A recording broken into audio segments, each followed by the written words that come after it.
Hello বন্ধুরা, কেমন আছেন সবাই? আশা করছি সকলেই ভালো আছেন। আমি আবারও আসলাম আরেকটি ইউনিক ভিডিও নিয়ে। সেটি হচ্ছে আমরা রোজা রেখে বিভিন্ন বাসাবাড়ির ব্যস্ততার কারণে আমরা বাহিরে যাই, অথবা ডিউটি থেকে বের হয়ে ঢাকা শহরের যানজটের কারণে বা বিভিন্ন শহরের যানজটের কারণে আমরা সঠিক সময়ে বাসায় পৌঁছাতে পারি না।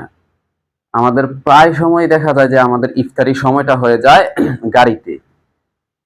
আর আমাদের পাশের সিটে এমন একজন ব্যক্তি ইফতার করতেছে যে সেটা হচ্ছে খুব বড় লেভেলের প্রতারক। আপনাকে কি করলো, জিগাইলো, ভাই আপনি কি রোজা আছেন? আপনি বললেন হ্যাঁ রোজা আছি। যে ভাই ইফতারির সময় হয়ে গেছে, আমি ইফতারি করি, আপনি না করে থাকবেন? ভাই নেন নেন নেন। একই পাত্রতে খাচ্ছে, কিন্তু আপনাকে যে যখন দিবে তার এই 5 আঙ্গুল, 5 আঙ্গুলের খাবারের 2 আঙ্গুলে সে শয়তানের নিঃশ্বাস, আমরা যেটা শয়তানের নিঃশ্বাস নামে চিনি, 2 আঙ্গুলে লাগিয়ে রাখে। যখন খাবার খাবে 2 আঙ্গুল 3 আঙ্গুলে, আর যখন আপনাকে খাবার দিবে তখন সে ইউজ করবে এই আঙ্গুল, অথবা এই আঙ্গুল মানে তার কৌশল, যেটার মধ্যে সে শয়তানের নিঃশ্বাস লাগিয়ে ফেলছে ওটা সে খাবে না, ওটা ওর মতো সেফটি রেখে ও খাবে। আপনাকে দেওয়ার সময় একই ইফতারি দিবে, আপনিও খাচ্ছেন ও খাচ্ছে।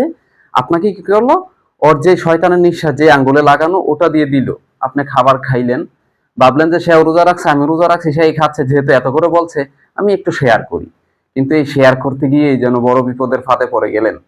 আর এই প্রতারকের পুঁজি হলো কোনো না কোনো কৌশলে আপনাকে সে অজ্ঞান করা বা শয়তানের নিঃশ্বাস লাগিয়ে ওর বিষয়ে মোটিভেট করা, ওর মতো মোটিভেট করে নিচ্ছে আপনাকে।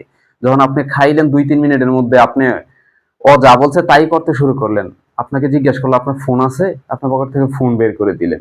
আপনার মানি ব্যাগ চাইলেও মানি ব্যাগ দিলেন, যা কিছু আছে সব দিয়ে দিলেন। কয়েক মিনিটের মধ্যে প্রতারক উদাও। যখন একটু সময় শেষে আপনি স্বাভাবিকভাবে ফিরছেন, তখনই আপনার মনে হলো যে আপনি নিঃস্ব হয়ে গেছেন। প্রতারক আপনার যা কিছু আছে সব ছিনিয়ে নিয়েছে। তাই আপনি এই সকল ধরনের খাবার থেকে বিরত থাকুন, এবং আপনার বন্ধু বান্ধব, প্রতিবেশী, ফেসবুক বন্ধু যারা আছে সবাইকে এই বিষয়ে শেয়ার করতে, আমাদের এই ভিডিওটি শেয়ার করে দিন এবং এই বিষয়ে সতর্ক করে দিন। ধন্যবাদ সবাইকে, ভালো থাকুন।